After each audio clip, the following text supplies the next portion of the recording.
Ki khubor ka bate si TV. Ka umdi basnyam bat penjas liang.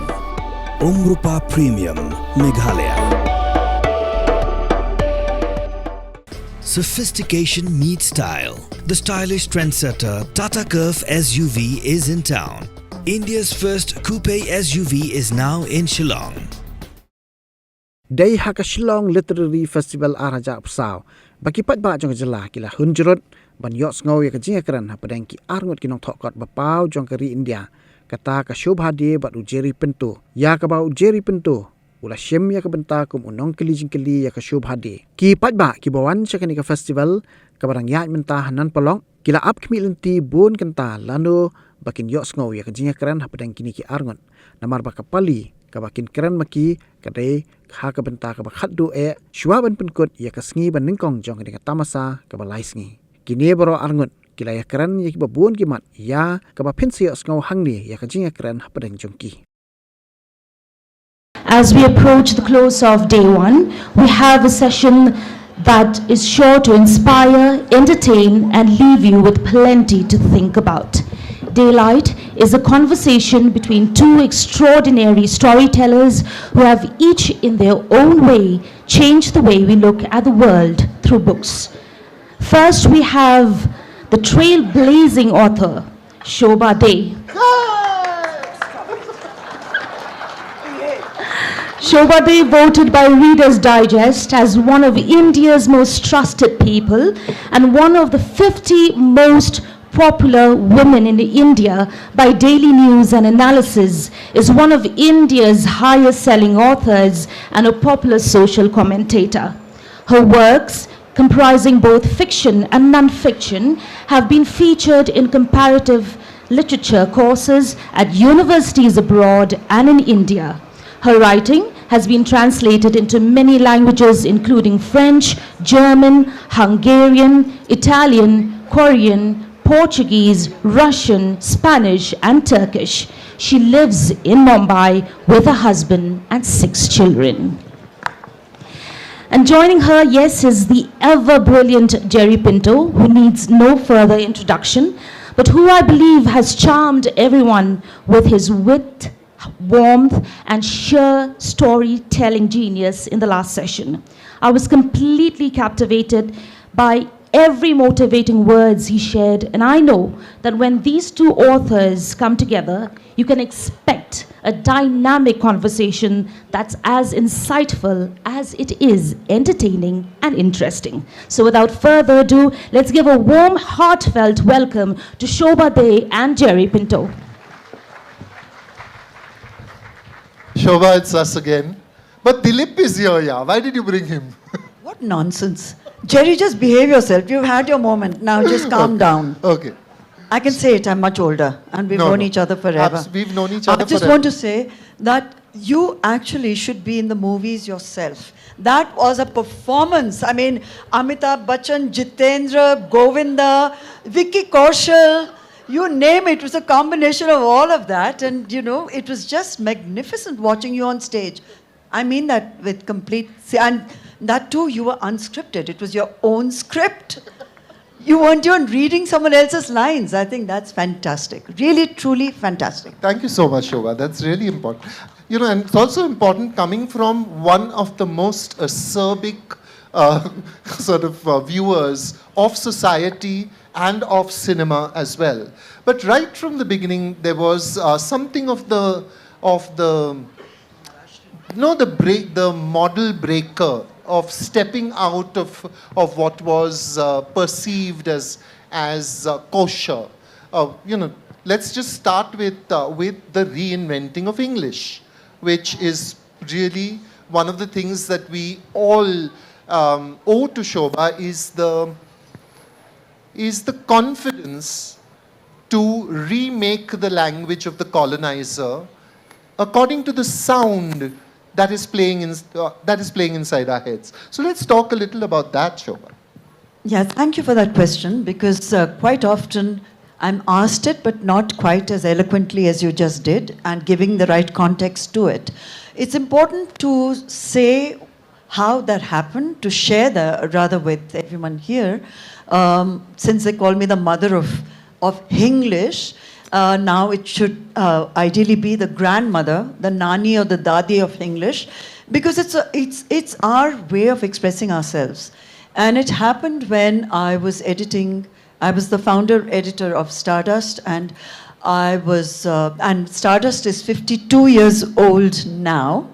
So that gives a context to those who may or may not be aware of the power that Stardust exerted at one point, not just because of how it was irreverent, how it in many ways humanized the movie stars, made them really real people, not just godlike creatures, distant fantasy figures, but the way we used language. Now, I was very, very fortunate that I had a publisher, Narihira, and God bless his soul, we lost him a few months ago, who at no point tried to inhibit me or curb me from how to write that magazine. How to write it was the breakthrough. Now, had he turned around and said, this does not sound like the Queen's English, and why don't we just stick to the way we've been taught English? And that was the whole point of breaking through for me, because that wasn't the English I was hearing. That wasn't the English we were speaking. And I was far more interested in street speak and Bombaya Hindi. And Bombay is truly a melting pot of just about language and culture and foods and fashion and all else. So on the streets of Bombay, which was Bombay then, you would hear a fantastic masala mix of Gujarati, Marathi, Tamil, you name it, a bit of Portuguese, the Goan, the Konkani. There were words that were musical and far, far more expressive than anything that Jane Austen could possibly have written. So I started to use street speak, street lingo, in rewriting rather, a very racy column which was written by our reporters. But the style and the approach to that column, Neeta's Natter, was set by me. It sounds immodest, but I used to have fun rewriting stuff and making it just more accessible. When I started to do that, there were, of course, contemporaries. Contemporaries are always your strongest, harshest, and critics who keep telling you you're doing everything wrong. And that's the time to keep doing it because you know you're doing it right. And that's exactly what happened. They would say, oh, probably she didn't go to the best school. And it was, in fact, a Scottish missionary school with a Scottish missionary a principal who detested me, thank God. Because if she had approved of me, I wouldn't be me. So in that sense, we have actually so many similarities I discovered as you were talking this evening. First of all, Mumbai has shaped both of us. Mumbai, we owe Mumbai a big one. I don't think Mumbai would have, any other city in India would have tolerated me. And I just would have been a very different person. So we both owe Mumbai, big time. So that's how the language happened. It was colloquial. It was how we actually spoke to one another. And then it became mainstream. After all the criticism, the headlines of Times of India started to sound like Stardust. And I said, goodness, after all that one faced, all the flack, every newspaper, every magazine, news magazines had adopted the Stardust lingo. And then that's how then English became what it is today. And it's just a much richer way of expressing ourselves. It's our own version of English, and we have every right to that version rather than what we had to borrow or was thrust on us. And in any case, Jerry, as a teacher, professor, or yourself, language is fluid. It's not written in stone. And with each generation contributes to language with its own vocabulary. And it's like lol. Yeah, lol is today, yeah, and all the acronyms that we've gotten used to. And every culture, it's like a river that's flowing, and from the shores you pick up so much as language keeps moving forward. That's exactly what happened with English, and to answer that question of yours. You know, if I were to take you through Shobha De's trajectory and her life in the culture and times of Bombay, we would probably get to Insatiable tomorrow morning. You know, like, I mean, by then we'd have been talking about everything, including billboards and what she knows about Bollywood but will never tell, and all the other things that people have wanted to ask her. So I'm Just going to ask, just I'm ask. just going to cut to the thing. Yeah. Tell me about that first book, when you sat down to write the first book, because up to then we all knew you as, you know, like A columnist. a columnist, but a fabulous columnist. I've always said to my students, the two columnists that I think you should read for the lightness of touch, but the accuracy of commentary, are Shobha De and Anil Dharkar. You know, God rest his soul. Because there were many, I mean, Dom Moraes for how to write stodge, really, like big chunks of pudding, you know, which you can, which often rested on seeing Stephen Spender in 1984 or something. But anyway, let's just get to that moment when you're starting to write a novel for the first time. Now you're on your own. You don't have a subject. You're like, you don't have a topic, you don't have a deadline. You just know it's a novel, it's you, and here, get this. I think most of the first novels were written on paper by hand and then typed out. But good handwriting, I've seen it. Well, at the time when I wrote the first book, it was a commissioned book. So unlike a lot of writers, I don't really have a hard luck story to put out there to say, oh, there I was, gnashing my teeth, pulling my hair, wondering, I've written these 100,000 words, it's a fantastic story, is someone ever going to publish it? Is someone... Because at the end of it all, no matter what people say, a writer writes for readers. You write because you want it. You want to share it. It's got to be in the public domain, or else you'll be writing a diary and reading it to yourself. Well, like you, I've been journaling since I was 14, but I never reread any of it because God knows what I might discover that I don't wish to. But that first book was, I was already an established columnist. I was writing for the Times of India. You were famous. I hate that word because You were famous. Now, whether you hate the word or not, I hate it. I hate it. It comes with baggage. It's a loaded term, and I don't like it. She was infamous. Oh no, infamous I prefer to famous. But at any rate, I was a known is a better word? Okay, better word, thank you. Yeah, I was writing for several newspapers, and I'd love to share this in a slightly boastful way, if I may. I've been writing in the public domain for 53 years, and I've never, ever, ever missed a deadline. Whoa. Deadlines are sacred.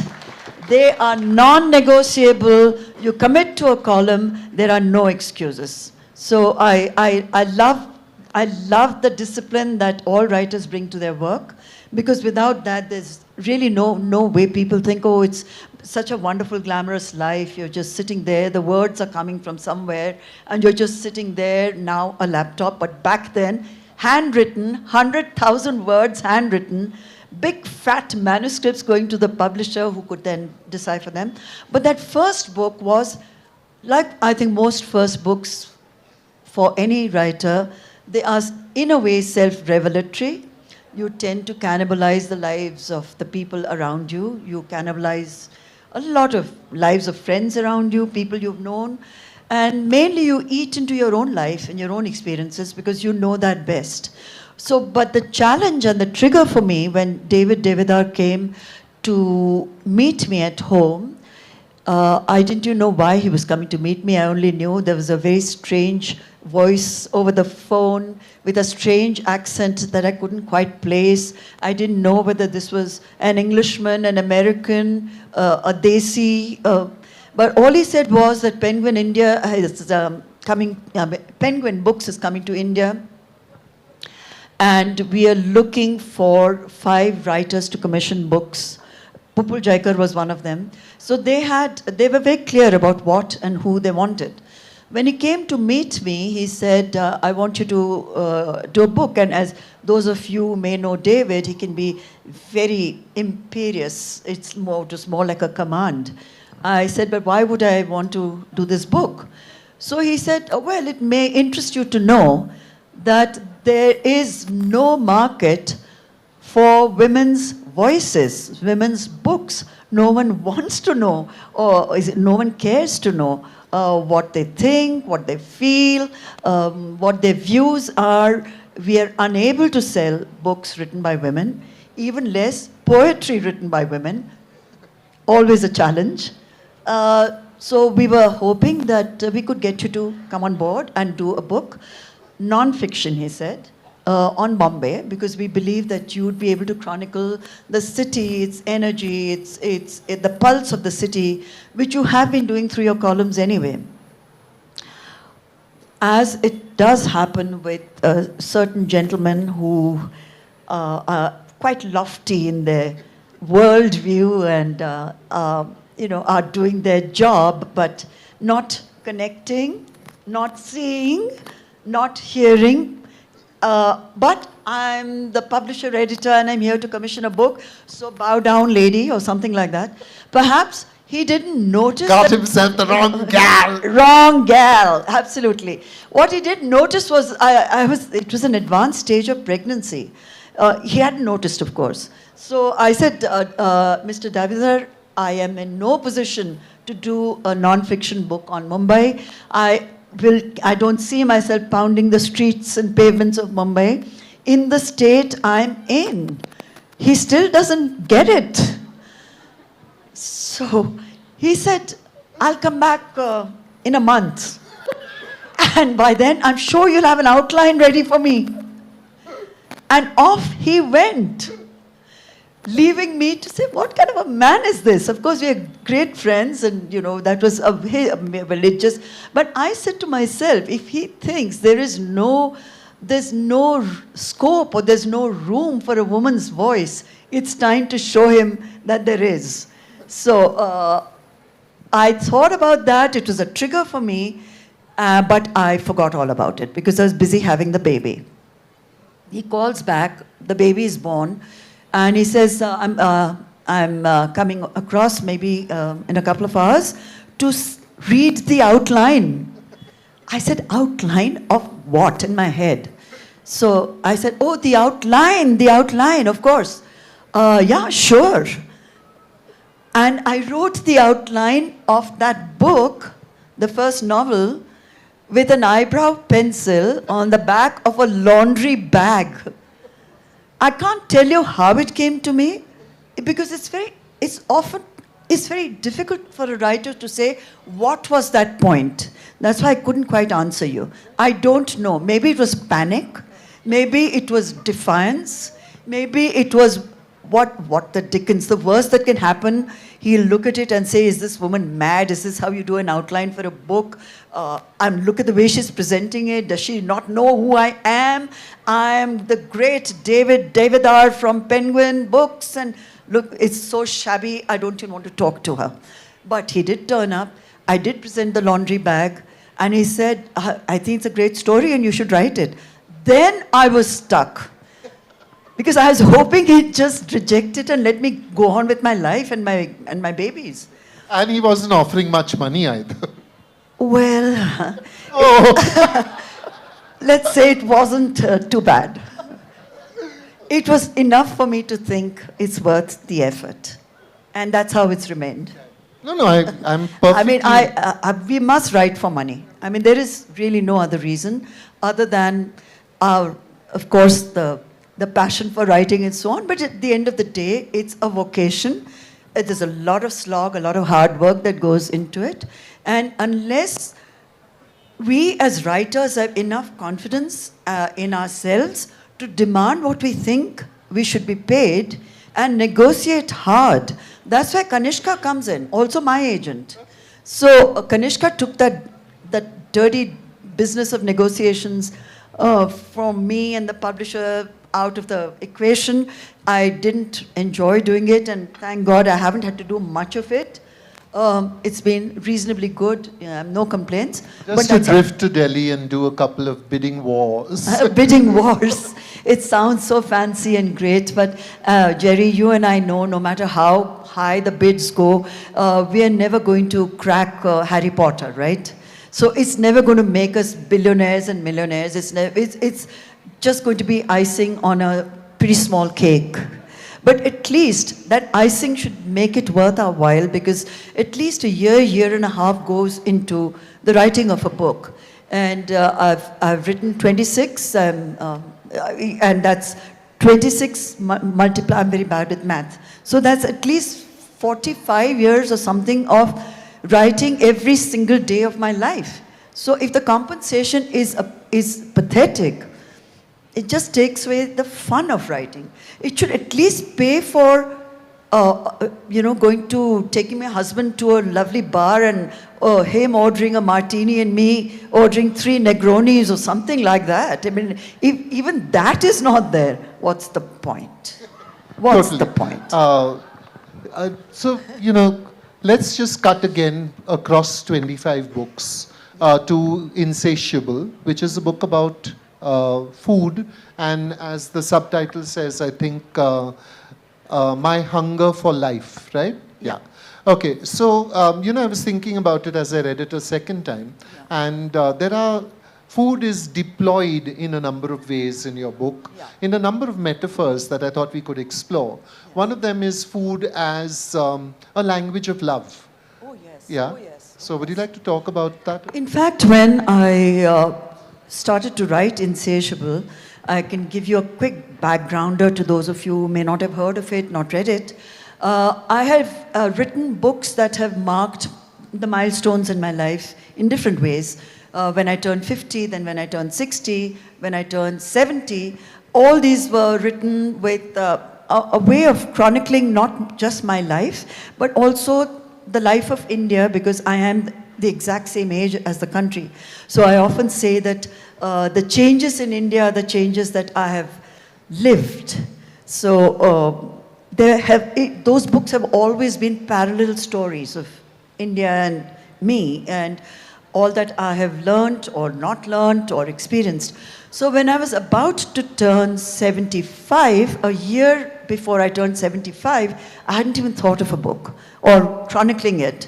And after 70 actually, after 60 actually, as people say, I was just shocked by the question someone asked Vikram Seth, the gentleman in the white cap, who asked him, "You're so old, how can you still be writing? Oh my God." And I said, "What will this man say to me?" That why aren't you sort of rolling him out in your... That was an indelicate question, if I may say so. Let me find this man in the white cap and throw him into the and he's asked 3 questions this evening. I've been noting. I think the white cap attracts all the writers. At any rate, he's forgiven, he's young. For him, really, anyone older than 40 is already a fossil. So I sympathize. I'm sure I thought the same way when I was 40. But to mark my 75th, I said, let me do something. It just came to me like that, because food is something that is very important to all of us, I'm sure, in a very basic way. But I thought of, it's not a book about food really, it's food as a metaphor for love and for much more and much else. And the word insatiable, which my publishers had a lot of trouble with, that people won't know how to pronounce it, they won't know what it means. And the design team had even more of a job, because they thought it's a recipe book. So the first few designs that were submitted all had cakes and fruits and chicken legs. And I said, "Listen, have you read the book?" So they said, "No, ma'am." So I said, "Well, why don't you read a bit of the book so you'll understand? It's a book about life. It's about my hunger for life. I mean, yes, I enjoy food, but this hunger is a very primal kind of hunger. It's what we all feel, a child is born hungry and crying. It's a kind of, the word bhook in Hindi is a much better, much more emotional word, I think. Bhook says it all. Hunger, which is so deep, so profound. It can be for knowledge, it can be for fame, it can be for more money, it can be for love. Most of the time it is that, love. There are hungers and there are hungers. And I've wanted to encapsulate some of those hungers. And the best way I thought of doing it is to chronicle 1 year of my life from 74 to 75, month-wise, what happens in each month leading up to my 75th birthday. So it is divided into, starting from January, it ends in January.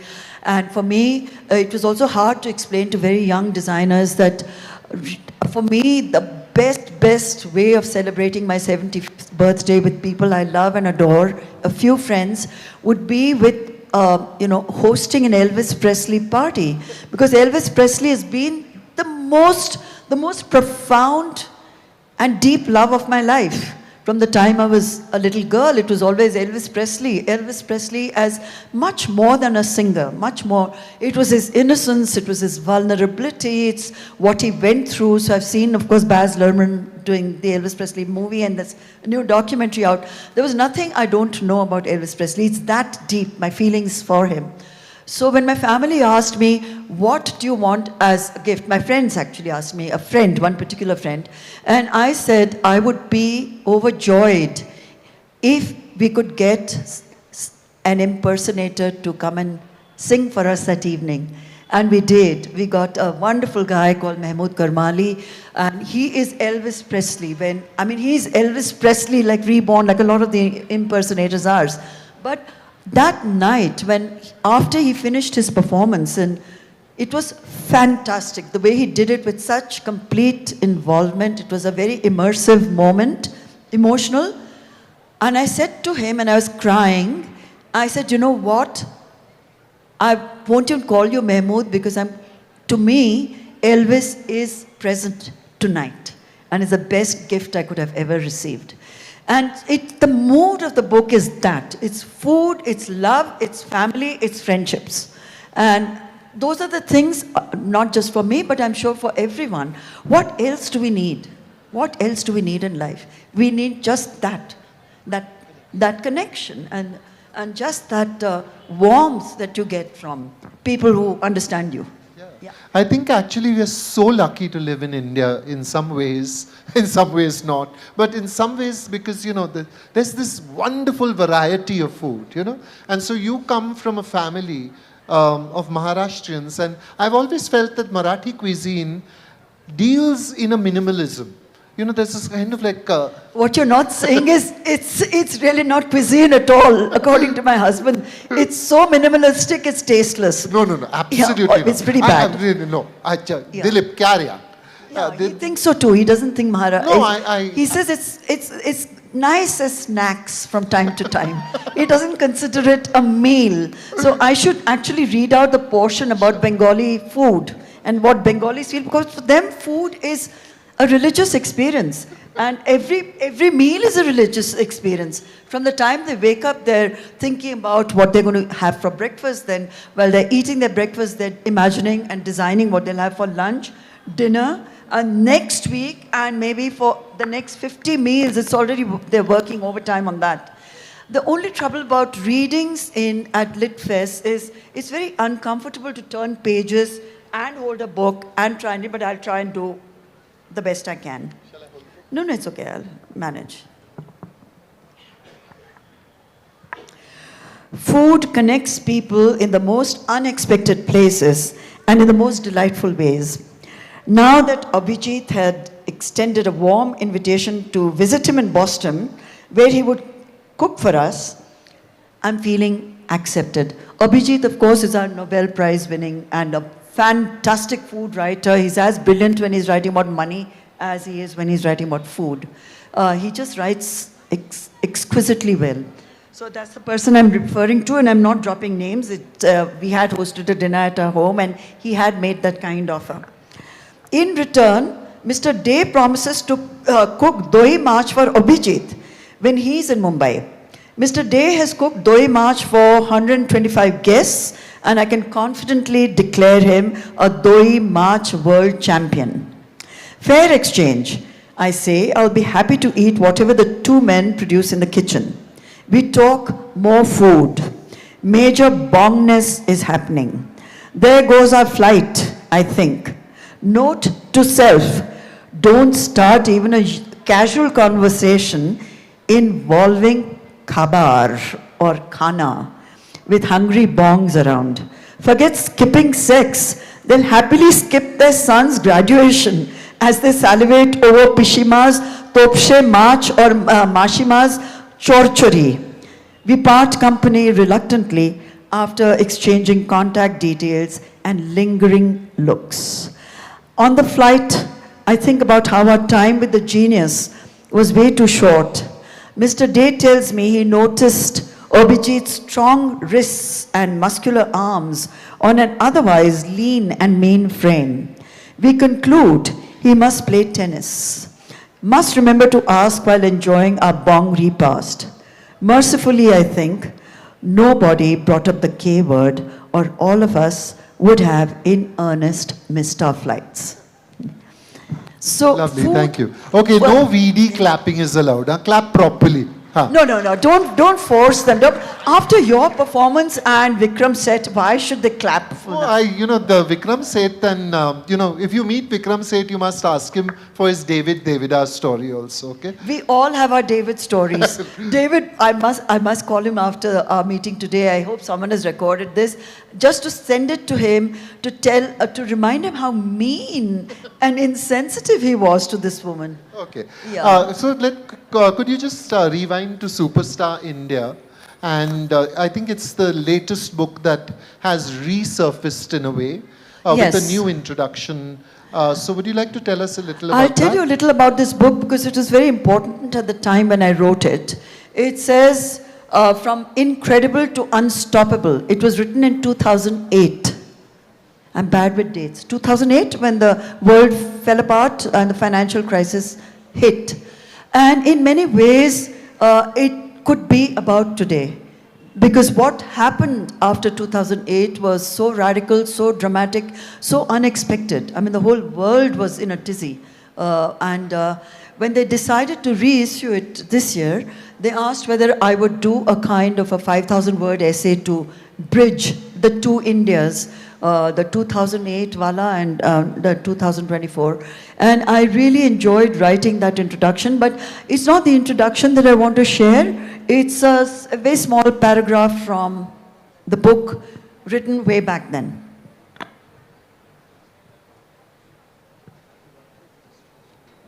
If this time.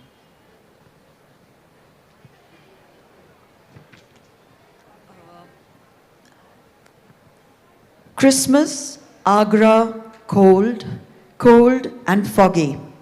My husband and I had driven to the city that exists for one reason alone, the Taj Mahal. Like Cairo and the pyramids, Agra and the Taj, they go hand in hand.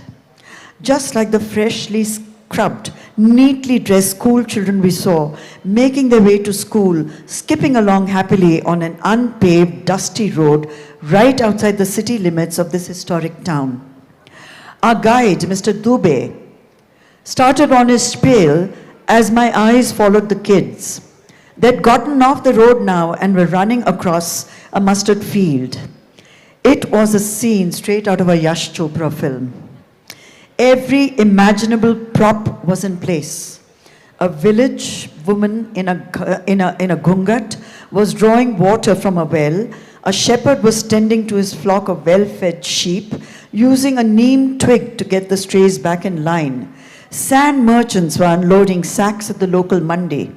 As mica flakes caught the light and twinkled happily, donkey carts laden with food grain took the same narrow road as hired vehicles of tourists doing Agra in a day. Tourists like ourselves. Yes, us. Tourists in our own country, the other India, the one we know so little about. And like any outsiders, my husband and I commented on the backwardness of the countryside and wondered what sort of an India those school kids would experience. Would they be excluded from the euphoria? Would they even get to finish their schooling and dream a bigger dream than their parents dared to? Worse, Were they already reconciled to their current reality? Did they know that while empowered urban India was rejoicing wildly and talking recklessly about being a superpower, here in the only city of the world boasting not one but 3 significant heritage sites, the magnificent Agra Fort, the even more magnificent Fatehpur Sikri, and that other wonder of wonders, the luminous mausoleum known simply as the Taj, was pretty dismal. Shabby jhukis and jhopris line the unimpressive route to the most recognized monument to love. I thought of all the VVIPs who'd taken the same uneven highway over the years, from the Kennedys and Bill and Chelsea Clinton to Princess Diana and the Musharrafs. They'd seen our squalor too. Suddenly I felt defensive and proprietorial. So what if we didn't have superhighways and fast tracks? So what if the only impressive milestones along that road to Fatehpur Sikri were built by Emperor Akbar in the 16th century? Those school kids looked so happy, running through the field of yellow. One of them had a colorful kite in his hand, and the others were trying to grab. Maybe he'd fly it later. Maybe the kite would soar. Maybe the fog would clear.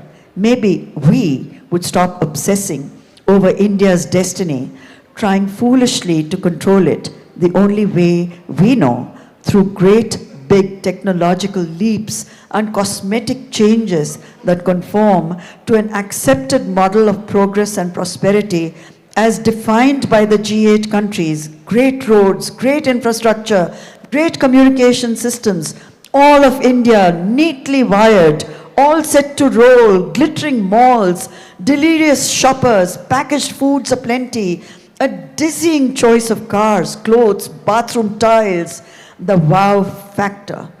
I was beginning to get slightly breathless with excitement. Everything and anything seemed possible, achievable. I'd like to also just point out, in case you're thinking about Shobha Dey as this, the person who writes all these novels and books, there was, that there is another one that took on the role of speaking truth to power in the columns that came after 2014. They're all stepping very carefully here, but what I'm saying is there is a certain risk that you took in that. There is a risk each time I put pen to paper and a column appears, but I think that's my job. If I were to do anything else, I'd think less of myself, and I would think really poorly of our citizens if the citizens were to judge me. If the powers that be decide to treat me the way they do, I take it as a supreme compliment, and I believe in that case, I'm doing my job the way it should be done. On which happy note, I would like to open this to the audience. The man in the white cap, you have a chance to rescue yourself. And there are other men in white caps who are thinking, why did I wear a white cap today? Anyway, anyone with a question for Ms. Dey? It's not an opportunity you're going to get very often. Yeah, over there, there's a lady in the back. Oh, there's a guy with a mic in his hand. Go for it, sir. Yeah, madam, this is my first literary festival. I happen to be a doctor, and I've written only one book, and that is not on medicine. I come from the city of Kolkata, and I'm quite interested in the way you spoke this evening. I see it as a sort of a guidance for aspiring writers. My question to is that those who are engaged in other professions and aspire to write something outside their profession, what is your advice, if I would like to put it that way? Well, first of all, I'd like to congratulate you on having stepped outside of your profession and having done it, because whoever publishes anything, a book, which is out there to be shared with the rest of the world is already showing a great amount of courage, because most writers are so sensitive about being judged, about being criticized, but you've done what you wanted to do. You followed a dream, which was to write a book, which I'm assuming is not about medicine. It is not. It is not. Yes. Nothing to do with medicine. Yes, so that in itself shows that there is this other side to you, which is perhaps longing for, craving, self-expression of a very different sort. What you're doing is already in a very noble profession. Maybe this is cathartic for you. Maybe you're sharing something about your life that you were longing to share, and you have the inspiration to actually go ahead and write about it and have a book published. So that's fantastic. You should just do a writer's job. What is a writer's job? I really believe the writer's job, any writer's job, yours, mine, whoever who chooses that path, is to tell your truth. That truth may be not very palatable to someone else, but at the end of the day, it's your truth, and you have the right to your own truths. There are many truths, and your own truths can also change. Sometimes what you believed in at 20, you may look back and say, oh my God, I was quite wrong. And you have time later to reflect, and if you want to put the perspective right, you can. If you don't, that truth was valid at 20. You're not saying it's valid for the rest of your life. You evolve, you change, your interests change, what you want to share with the world changes, and I think every person, actually every single human being, has a story to tell. There's no such person as a boring person. I've never ever met a boring person, because every person's life is extremely specific and fascinating, because human beings are fascinating. There are no two human beings who are alike. So if you choose to tell your story, good luck to you and God bless, because it's fantastic. It takes discipline and it takes courage. So I would really encourage people in the audience, not necessarily writers, but we all have a book in us, and we should all at least give it a shot. Let that book live. Try it. I mean, what's the worst? Nothing. You've at least got something out there. Thank you so much. The lady with the mic.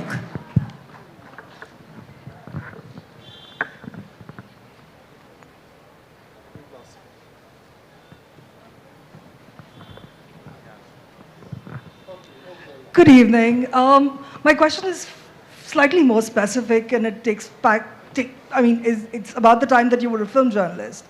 I want to know what your take is on the kind of movies that are being made today, and how film journalism has changed in these decades, because it's changed a lot. Okay, I'll answer both briefly, because I think it's been a very long evening. But what Jerry mentioned earlier, and he is so right and so accurate, he used the word savage.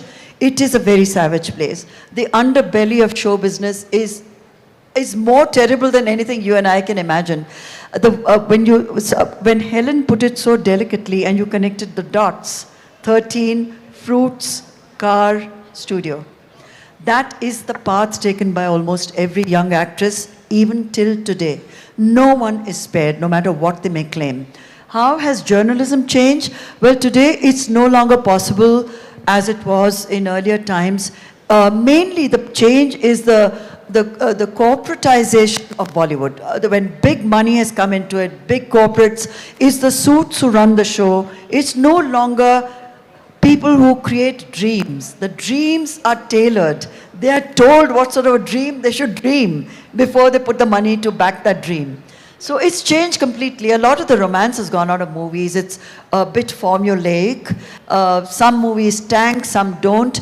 But the passion of, say, a Raj Kapoor, since you mentioned him, was a different kind of passion. He made the films he believed in. He put his own money to back those dreams. He lost a lot of money in some of the films, made a lot of money, but the commitment was to his dream. That's not the case anymore. And then there are layers and layers of people, the suits you have to go through. You cannot access a star. Neither will the star give an unfiltered interview to any journalist. Every time you hear a star on a podcast or in a TV interview, print interviews, it's all been vetted and it's all decided and probably written by a PR team. You never hear the star's own voice or their own thoughts. If they're caught sometimes off guard, then it takes a lot of damage control, and then they have to retract all that they've said and say, oh no, it isn't the way we were represented. It's now a business. It's no longer what the movie business was. What do I think of the movies right now? What I think is happening on OTT is fantastic. The energy on OTT, the kind of chances they're giving young actors who would never hope to be in a Bollywood film if they didn't have a patron, if they didn't have what they call hearth to give them that break, if they were not Nepo kids. A lot of young actors and actresses today are given the opportunity on OTT, and a lot of seniors are coming right back and doing a fantastic, fantastic job. People who we thought, where have they gone? Because someone like a Sharmila Tagore, a great, competent, fabulous actress, is back in the game. So to see people in their 70s and 80s now being watched by a much younger generation and admired for the work that they're doing is fantastic. And so are the young, and so are some of the young filmmakers, including in Bollywood, who are making breakthrough cinema. I mean, I thought Lost Ladies, as they're calling it, Lapata Ladies, was a very worthwhile film. And I don't know what happens at the Oscars, but we really shouldn't be wasting all of us who are in the creative field for a pat on the back from the West, whether it's a Booker or an Oscar. Come on, have the confidence to be proud of your work and get applause and encouragement from your own people first. Win over your own people. Why do we need to be a patronizing back or an award from the West, and then we are validated, and then we think, oh my God, we've really made it because the West has seen our talent? No, our people have seen our talent. Be proud that they have seen your talent, and they are your audience, they are your readers. And if the West also sees it, well, that's a bonus, and that's the way the perspective should be. On which happy note is there someone who wants to give Ms. Day baggy and Yes, it was a sheer delight. I will just say delight, but daylight to actually listen to this conversation with Jerry Pinto. And as a gesture of our deep appreciation for our author for being here and sharing such insightful words with us, we would like to present her with a memento which will be presented by the Director of Tourism, Shri Cyril V.D. Dengdo, IAS. So,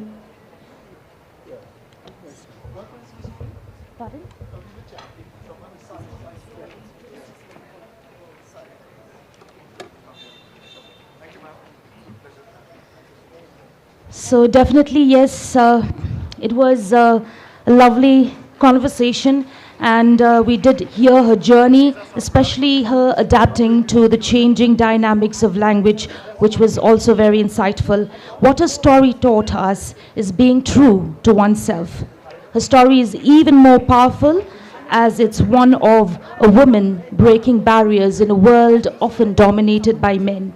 And her sheer determination have paved the way for other aspiring authors. So thank you so much once again. Well, ladies and gentlemen, we will see the two authors go to the signature lounge. And yes, that will be an opportunity for everybody to get the book signed and meet her face to face. Well, it's just not going to be just Madam Shobha De, but you'll also get the opportunity to get your book signed by Jerry Pinto as well.